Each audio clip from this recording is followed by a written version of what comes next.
Assalamualaikum warahmatullahi wabarakatuh.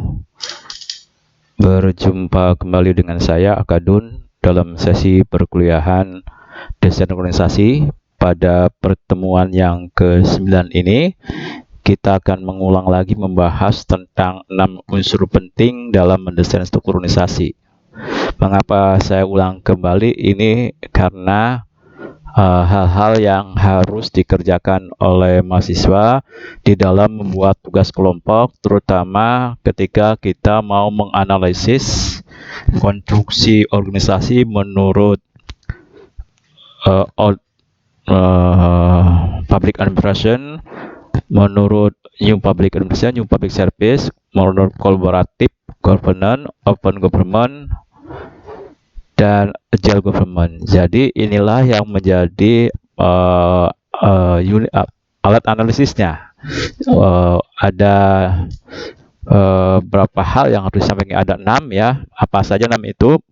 Yaitu pertama berkaitan dengan pembagian kerja atau spesialisasi kerja, yang kedua berkaitan dengan departementalisasi, yang ketiga berkaitan dengan rantai komando, yang keempat berkaitan dengan rentang kendali, yang kelima berkaitan dengan model pengambilan keputusan, apakah organisasi tersebut mengambil keputusan sentralisasi atau desentralisasi, dan yang keenam itu berkaitan dengan formalisasi. Tentu saja pembahasannya akan lebih luas dari materi sebelumnya.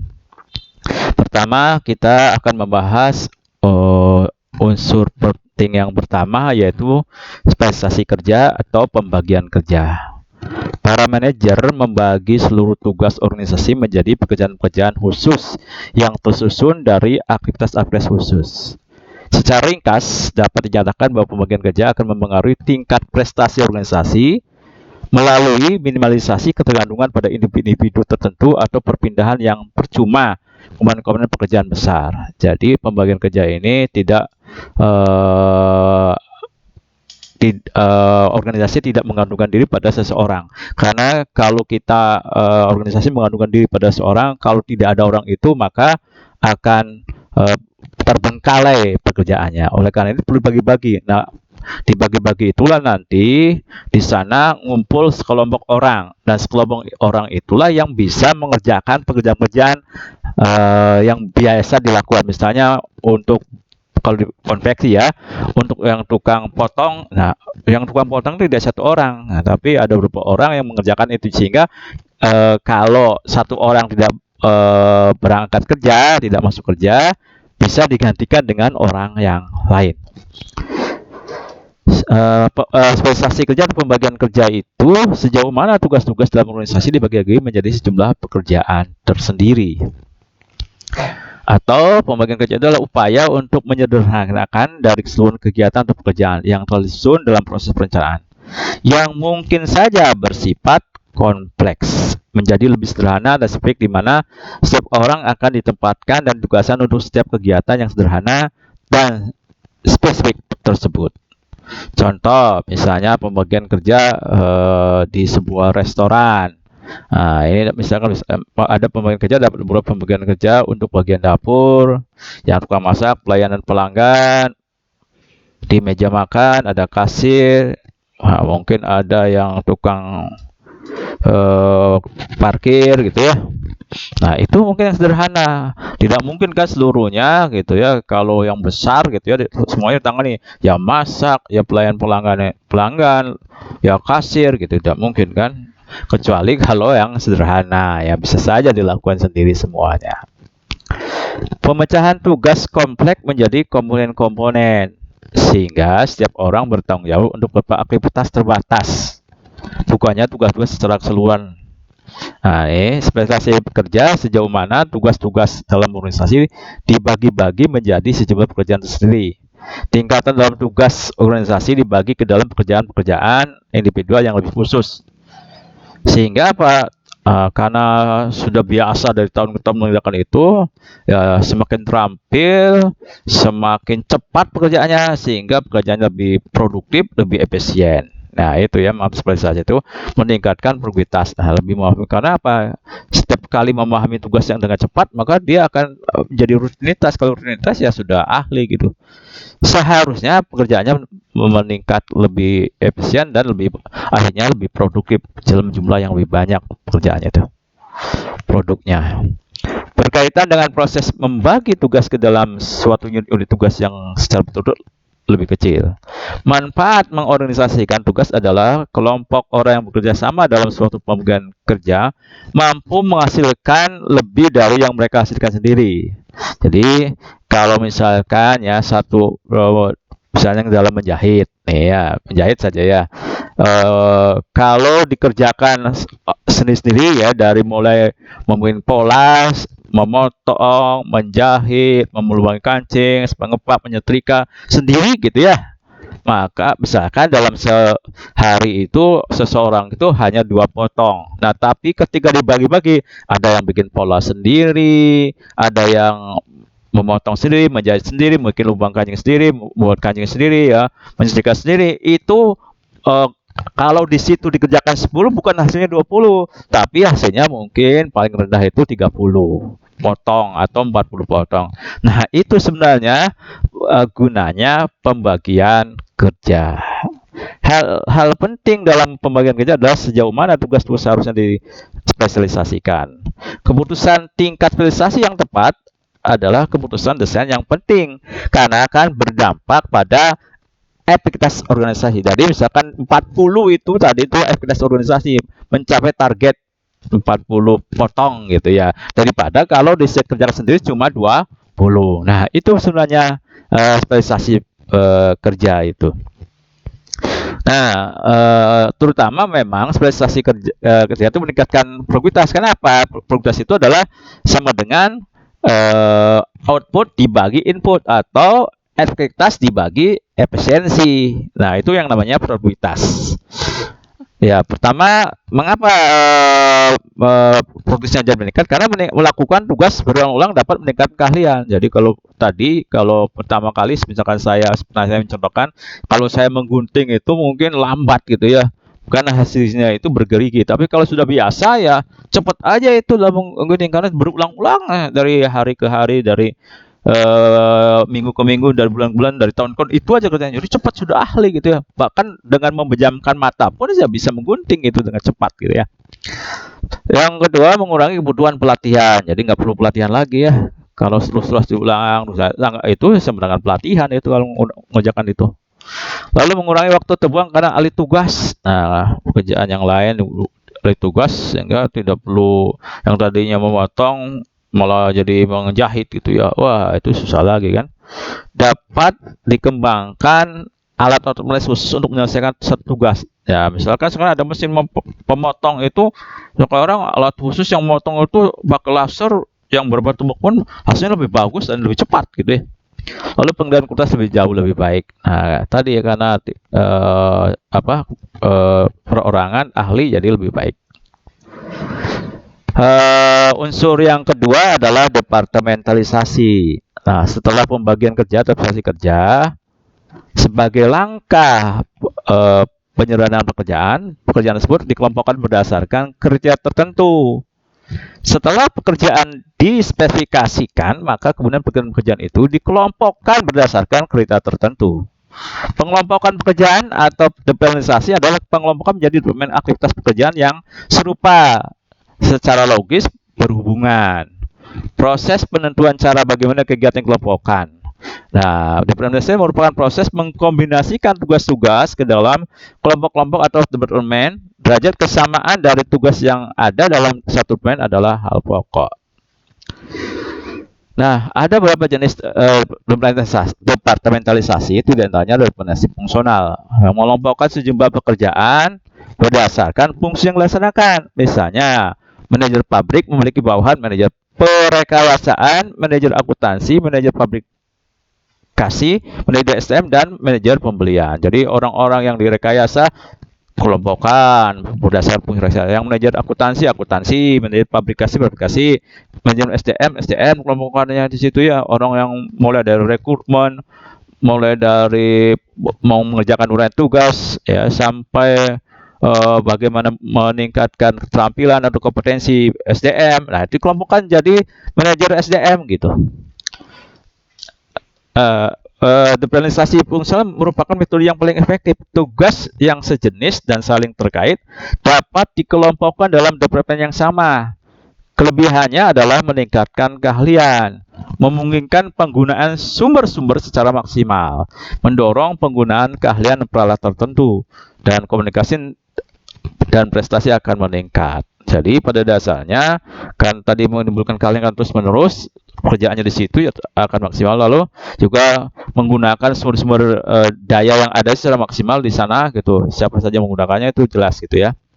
Nah, kelemahannya adalah mengurangi komunikasi dan kerjasama antar departemen sehingga menimbulkan perspektif sempit. Jadi nanti ujung-ujungnya itu ada ego sektoral atau ego fungsional, bahwa siapa yang paling berjasa di dalam meningkatkan kinerja perusahaan. Nah, pasti akan masing-masing fungsinya itulah yang akan ditonjolkan, bahwa yang paling memberikan sumbangan terbesar adalah misalkan manajemen SDM, manajemen pembelian, manajemen penjualan kan gitu.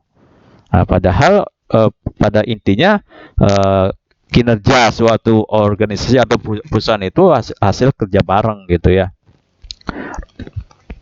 Yang kedua adalah departemensi produk. Nah, ini mengelompokkan pekerjaan berdasarkan lini produk. Contoh produk makanan, ringan, minuman. Terdiri dari kombinasi ke dalam satu tugas departemen yang meliputi memproduksi produk yang sejenis. Biasanya terjadi pada perusahaan besar yang sulit untuk mengkoordinasikan beraneka ragam departemen fungsional.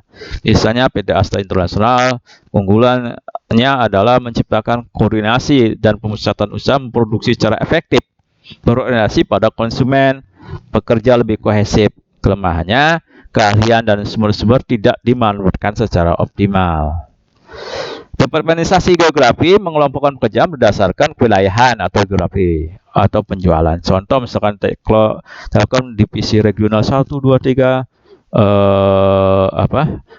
PT PN 1 2 3 gitu. Nah, itu sering terjadi ya. Demikian juga misalnya ada Bank Indonesia cabang Bandung gitu ya, Bank Indonesia cabang mana gitu ya, di seluruh provinsi gitu. Nah, organisasi menggunakan geografi sebagai dasar departementalisasi. Jika organisasi tersebar di area ekonomis yang luas untuk unit yang sama, keunggulannya adalah mengurangi permasalahan yang diakibatkan oleh jarak seperti kesulitan komunikasi, pengamatan, dan keputusan yang mendesak. Yang ketiga, departementalisasi proses, mengelompokkan pekerjaan berdasarkan arus produk atau pelanggan. Misalnya kepala pabrik memiliki bawahan manajer departemen pemotongan, manajer departemen perencanaan dan peleburan, manajer departemen perakitan, manajer departemen penceluban dan penggosokan, manajer departemen finishing, dan manajer departemen pengawasan dan pengiriman. Selanjutnya, departementalisasi pelanggan, mengelompokkan pekerjaan berdasarkan kelompok pelanggan yang dapat dipenuhi dengan mempunyai tenaga spesialis pada masing-masing pelanggan. Misalnya direktur penjualan memiliki bawahan manajer pelanggan pengecer, manajer pelanggan pedagang besar, manajer pelanggan pemerintah, atau direktur penjualan juga bisa misalkan manajer paham yang pelanggan untuk misalnya di salah satu perusahaan rokok gitu ya, menjadi pelanggan untuk orang tua, untuk eksekutif, untuk pelajar dan mahasiswa dan pemuda gitu ya. Itu misalnya. Ada kecenderungan departementalisasi ini termasuk yang populer oleh karena mampu memantau kebutuhan pelanggan lebih dekat dengan perubahannya. Untuk itu, para manajer menggunakan lintas fungsi, cross functional team, yakni sejumlah kelompok orang yang ahli dalam berbagai bidang dan bekerja bersama untuk membawa produk baru yang unggul di pasar. Mulai dari mendefinisikan pasar sasaran, mendefinisikan pengerjaan produk, sampai pabrikasi untuk mendapatkan desain dan kemudian mulai dipasarkan. Yang ketiga, unsur penting dalam mendesain struktur organisasi yang ketiga yaitu rantai komando. Garis wewenang yang tidak terputus yang membentang dari tingkatan atas organisasi hingga tingkatan paling bawah dan menjelaskan siapa melapor kepada siapa. Ada 3 konsep yang berhubungan dengan rantai komando, ada wewenang, hak yang melekat pada posisi manajerial tertentu yang memberitahu orang apa yang harus dilakukan dan mengharapkan orang lain melakukannya. Yang selanjutnya adalah tanggung jawab, kewajiban untuk melaksanakan tugas apa saja yang dibebankan. Yang ketiga adalah kesatuan komando, prinsip manajemen yang menyatakan tiap orang-orang harus melapor kepada satu manajer saja. Oh maaf, ini tadi ada juga ini yang dikatakan diferensiasi personal merujuk kepada tingkat diferensiasi antara unit berdasarkan orientasi pada anggotanya, sifat dari tugas yang mereka laksanakan, dan tingkat pendidikan serta pelatihan. Dapat dikatakan bahwa semakin banyak pekerjaan dalam organisasi yang membutuhkan pengetahuan dan keterampilan yang istimewa, semakin kompleks pula organisasi tersebut. Hal ini sebagaimana organisasi berbeda akan lebih menyulitkan para anggota organisasi berkoordinasi, lebih sukar dan bagi manajemen untuk berkoordinasi.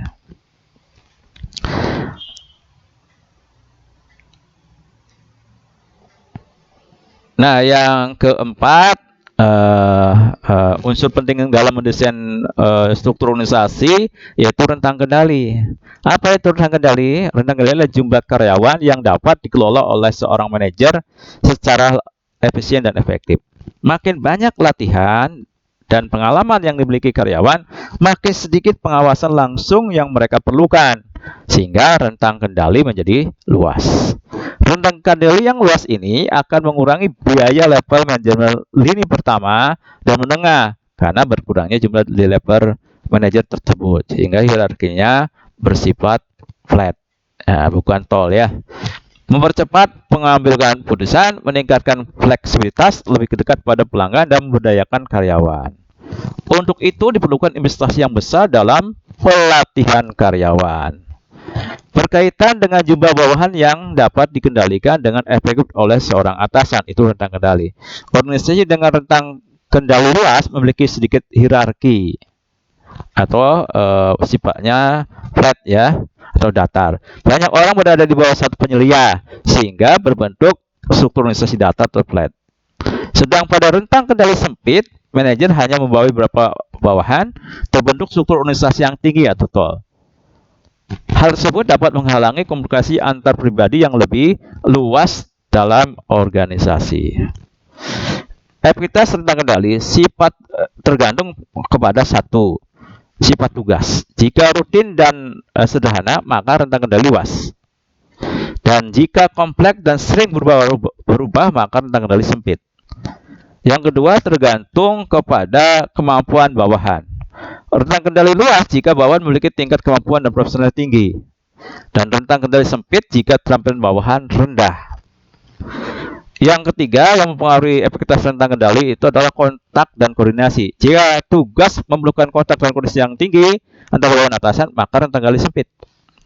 Sebaliknya, maka rentang kendali luas.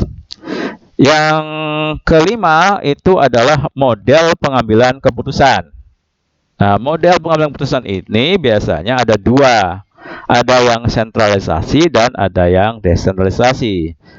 Model pengambilan keputusan sentralisasi seperti apa ya? Sejauh mana pengambilan keputusan terkonsentrasi pada satu titik dalam organisasi. Misalnya sentralisasi itu semua pengambilan keputusan ada di top manajemen. Nah, itu berarti sentralisasi. Misalnya manajer puncak mengambil keputusan penting organisasi dengan sedikit atau tanpa masukan dari karyawan tingkat bawah, maka organisasi tersentralisasi. Sedangkan desentralisasi adalah sejauh mana karyawan tingkatan bawah memberikan masukan atau benar-benar mengambil keputusan. Nah, ini jadi kesana sentralisasi. Nah, berkaitan dengan sentralisasi itu biasanya ada namanya delegasi wewenang. Berkaitan dengan sejauh mana wewenang pengambilan keputusan tersebar dalam hierarki organisasi. Jika tersebar secara luas, maka disebut dengan desentralisasi. Sedangkan jika hanya ada tingkat atas, maka disebut desentralisasi. Organisasi yang relatif kecil dan karyawan tidak banyak, serta tugas tidak begitu kompleks, biasanya menerapkan sentralisasi lebih efektif gitu. Yang terakhir, unsur yang penting di dalam mendesain struktur organisasi itu adalah formalisasi. Apa itu formalisasi? Formalisasi adalah sejauh mana pekerjaan dalam organisasi itu terstandarisasi dan sejauh mana perilaku karyawan itu dibimbing oleh peraturan dan prosedur. Formalisasi biasanya mengacu kepada derajat di mana segala harapan mengenai cara atau tujuan pekerjaan dirumuskan, ditulis, dan diberlakukan. Suatu organisasi yang sangat formal akan memuat prosedur dan aturan yang ketat dalam setiap kegiatan pekerjaan di dalam organisasi. Semakin formal suatu organisasi, maka semakin ketat pula aturan dan prosedur kerja. Formalisasi merupakan hasil dari spesifikasi kerja yang tinggi, penegasan kewenangan yang tinggi, pembagian departemen berdasarkan fungsi dan luasnya rentang kendali. Nah, jadi kalau yang unsur lainnya itu yang pembagian kerjanya tinggi, penegasan kewenangannya tinggi, pembagian berdasarkan fungsi tinggi gitu ya, besar gitu ya, dan luasnya rentang kendali, maka itu perlu formalisasi. Yang kedua, ini berkaitan dengan mekanisme koordinasi. Organisasi harus mengintegrasikan berbagai aktivitas dan orang dalam organisasi. Ada 3 metode yang dapat digunakan untuk melakukan koordinasi. 1, standarisasi proses. Jadi kalau koordinasi baik adalah melalui standarisasi proses. Tugas rutin dikoordinasikan dengan prosedur standar operasi. SOP ya. Jadi formalisasi berarti kan. Jadi misalkan jadi formalisasi itu bisa meningkatkan mekanisme koordinasi gitu ya. Karena apa? Karena kalau semua pekerjaan atau aktivitas di organisasi tersebut ada SOP-nya, maka itu berarti ada standar proses kerja. Nah, kalau standar proses kerja itu memudahkan orang untuk berkoordinasi. Yang kedua ada standarisasi hasil. Jadi produk harus diproduksi sesuai spesifikasinya. Jadi ada spesifikasinya apa, speknya apa gitu ya. Lalu ada standar keahlian tinggi melalui pelatihan. Nah, ini semua dalam kerangka formalisasi ya. Produknya jelas, hasilnya diformalisasi apa aja speknya, lalu proses kerjanya apa saja. Orang yang melakukan pekerjaannya pun distandarisasi melalui standarisasi keahlian. Nah, itu adalah formalisasi juga. Dimensi-dimensi struktur organisasi ini menurut Robin itu adalah kompleks, formalisasi, dan sentralisasi ya. Sama ini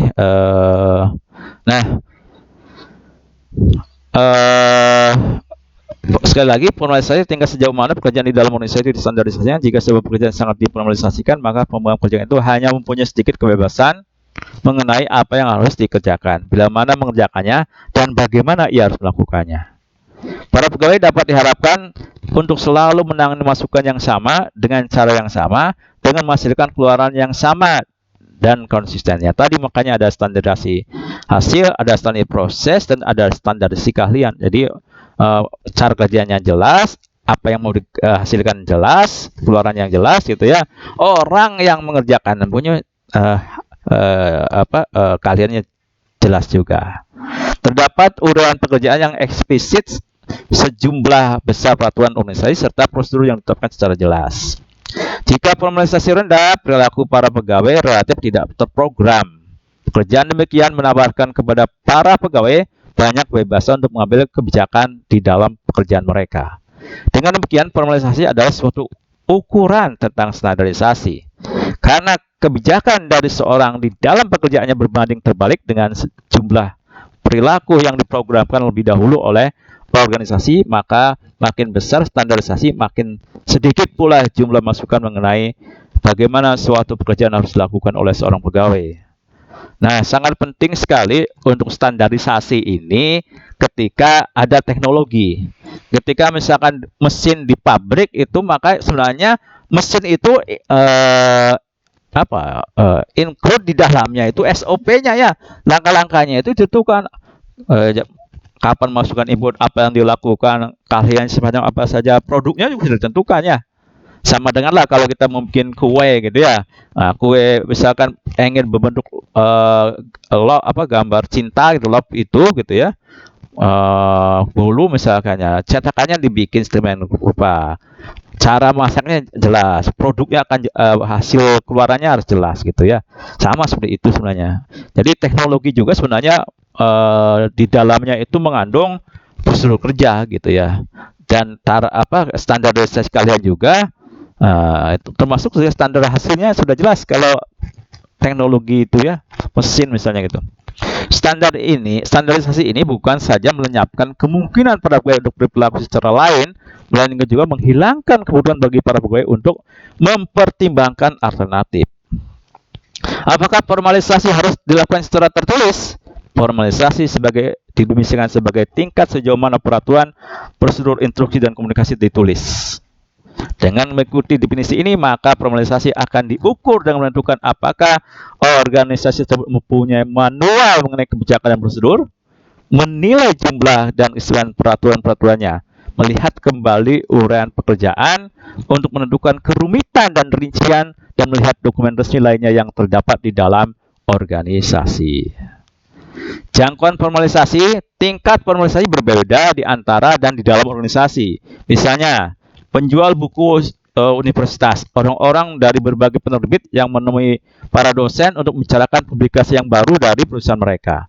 Mempunyai cukup banyak kebebasan di dalam pekerjaannya. Mereka tidak mempunyai cara menjual yang standar, dan jangkauan peraturan prosedur yang mengatur perilaku mereka mungkin sedikit di atas keharusan memasukkan laporan penjualan mingguan dan sejumlah urusan mengenai apa yang perlu ditekankan untuk berbagai judul baru.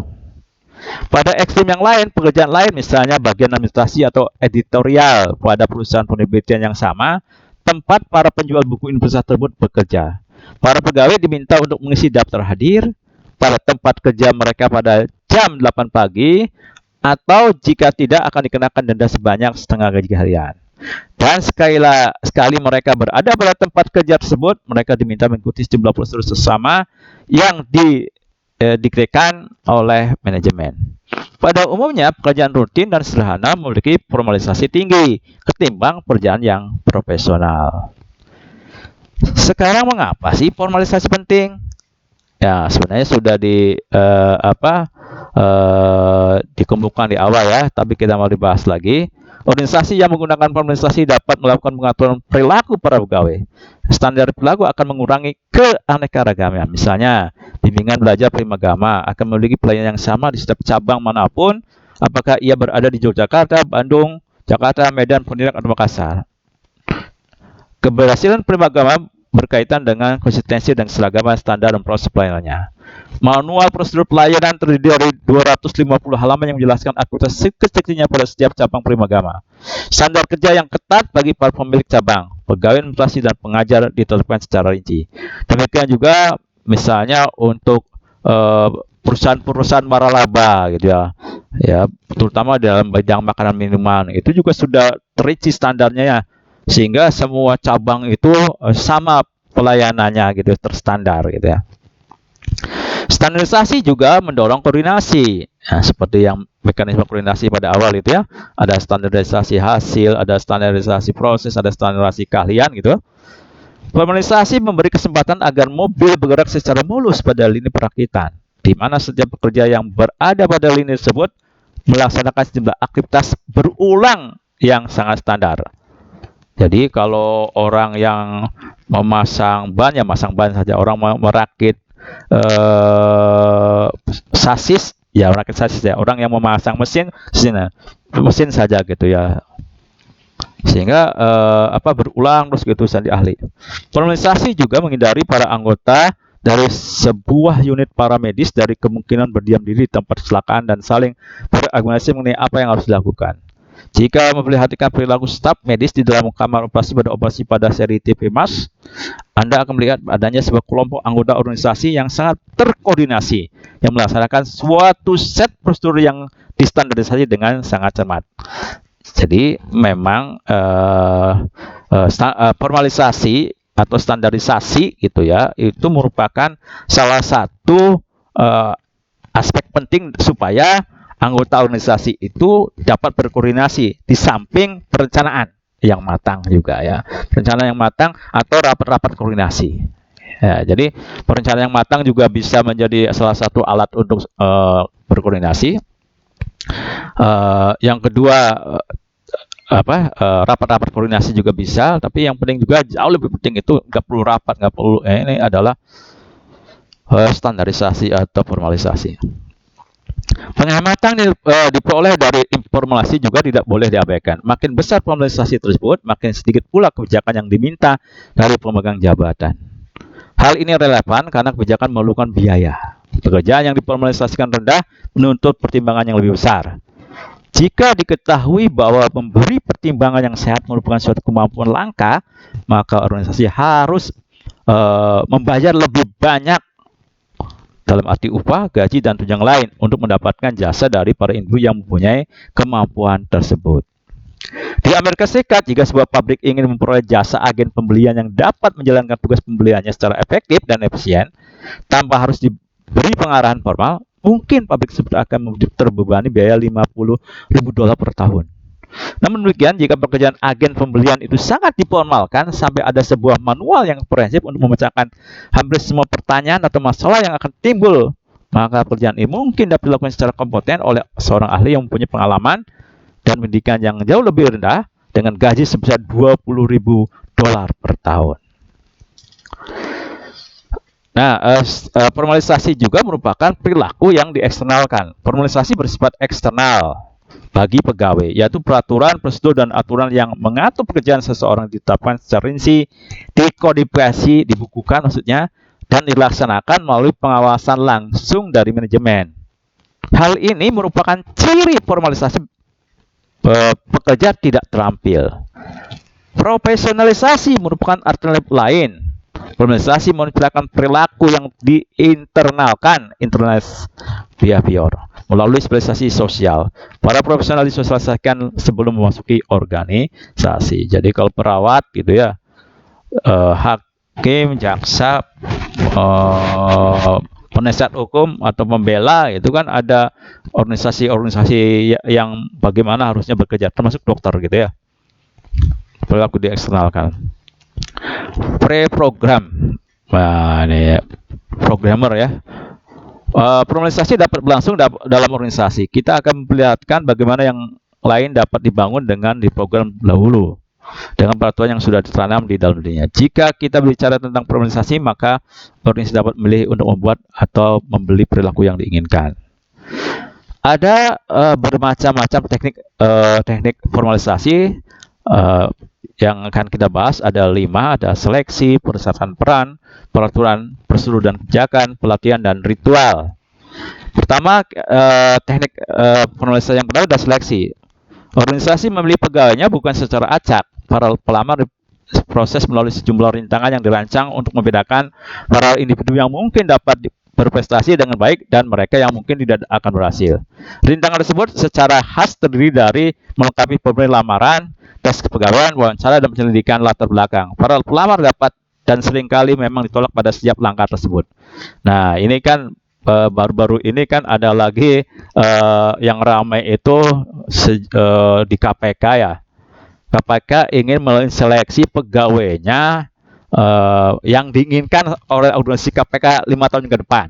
Ceritanya nih ya, ceritanya. Nah, tentu saja bagaimana tesnya itu sebagai suatu rintangan di skenario, di antaranya TWK, tes kebangsaan itu, tes wawasan kebangsaan itu. Nah, kalau tidak lulus berarti tidak diinginkan oleh lembaga itu gitu ya, yang diinginkan secara ideal gitu ya. Makanya aneh juga ketika ada yang protes gitu ya. Karena kalau dari segi administrasi publik gitu ya, berarti itu seleksi sama dengan, kalau seleksi itu ya harus menuruti organisasi ketentuan-ketentuan dalam organisasi, bukan yang mau ngelamar malah menskenario membuat aturan sendiri gitu. Ya itu tidak bisa begitu ya. Oleh karena itu sebaiknya memang kalau yang tidak puas ya ke komisi ASN gitu ya, jangan ke komisi HAM gitu ya. Seleksi harus sebagai salah satu teknik yang paling banyak digunakan organisasi untuk mengontrol kebijakan terhadap pegawainya. Apakah penerimaan pegawai itu menyangkut pegawai yang tidak terampil atau yang tidak profesional? Organisasi menggunakan proses seleksi untuk menyaring orang yang tepat dan mengeluarkan mereka yang berpikir dan bertindak dengan cara yang dianggap oleh manajemen kurang baik. Seleksi untuk profesional dapat dilakukan dengan kebebasan lebih besar daripada seleksi pegawai tidak terampil. Karena profesionalisme dari para profesional mengurangi kebutuhan bagi organisasi untuk mengidentifikasi orang-orang yang akan tidak berguna, untuk mengidentifikasi orang-orang yang akan tidak berguna bagi organisasi. Semua anggota baru harus memenuhi persyaratan minimum dari organisasi pegawai yang dapat diterima. Dan proses seleksi tersebut merupakan salah satu mekanisme yang populer untuk mencapai tujuan. Jadi sekali lagi, permasalahan di KPK itu dengan 57 atau 56 yang tidak lolos itu ya harusnya didekati melalui pendekatan administrasi publik ya, terutama dalam mengenai seleksi ini. Yang kedua, ini persyaratan peran. Para individu dalam organisasi mempunyai peran. Setiap pekerjaan membawa serta harapan mengenai bagaimana si pemegang peran itu seharusnya berperilaku. Analisis tugas, misalnya menerapkan pekerjaan yang harus dilakukan dalam organisasi dan menguraikan tentang perilaku pegawai yang dibutuhkan untuk melaksanakan pekerjaan tersebut. Analisis tersebut mengembangkan informasi untuk menyusun uraian pekerjaan. Job description. Fakta bahwa organisasi mengidentifikasi pekerjaan yang harus dilakukan dan perilaku peran yang diinginkan yang berjalan seiring dengan pekerjaan tersebut mengandung arti bahwa harapan mengenai peran penting dalam mengatur perilaku pegawai. Jadi mengatur perilaku pegawai. Kalau tidak sesuai dengan perilaku pegawai yang diinginkan organisasi, ya mohon maaf keluar saja gitu.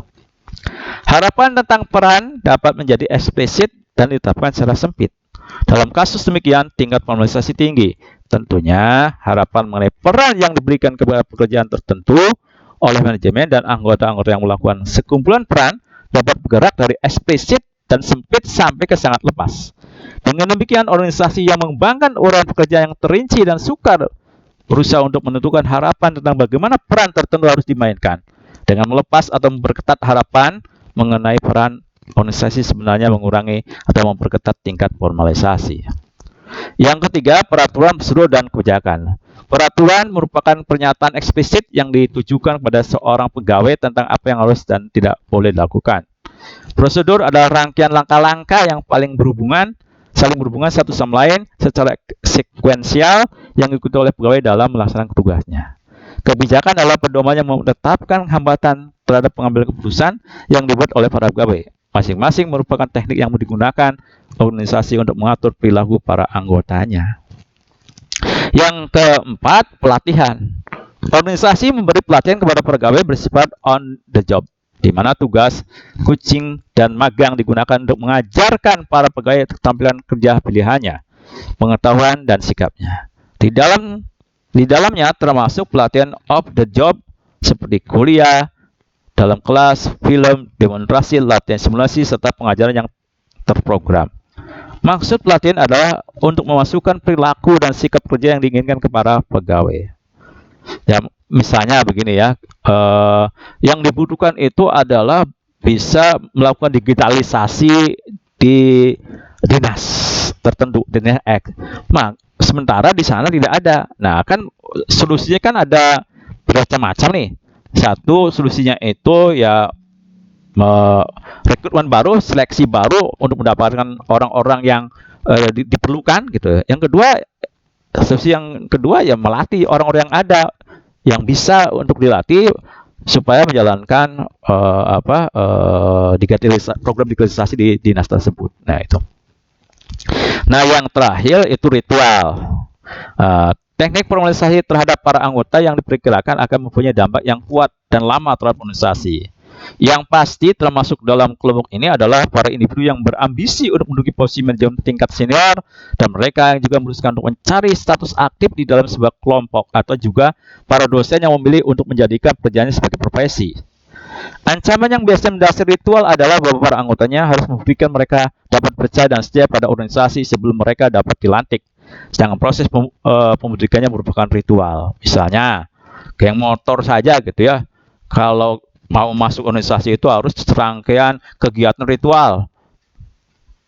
Pendadaran gitu ya, harus bahkan yang di ini itu saya baca itu di Batam itu ada geng motor yang kalau ada yang perempuan itu harus mau melayani anggota laki-laki semua dari geng itu.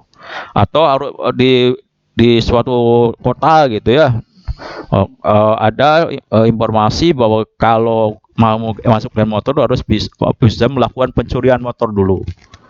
Nah, itu atau misalnya yang positif gitu ya di Angkatan Laut Amerika Serikat marinirnya gitu ya, itu ada sejumlah rintangan yang harus ritual yang harus dilakukan gitu ya, sehingga membentuk semangat korp yang tinggi gitu. Nah, itu biasanya ritual ya.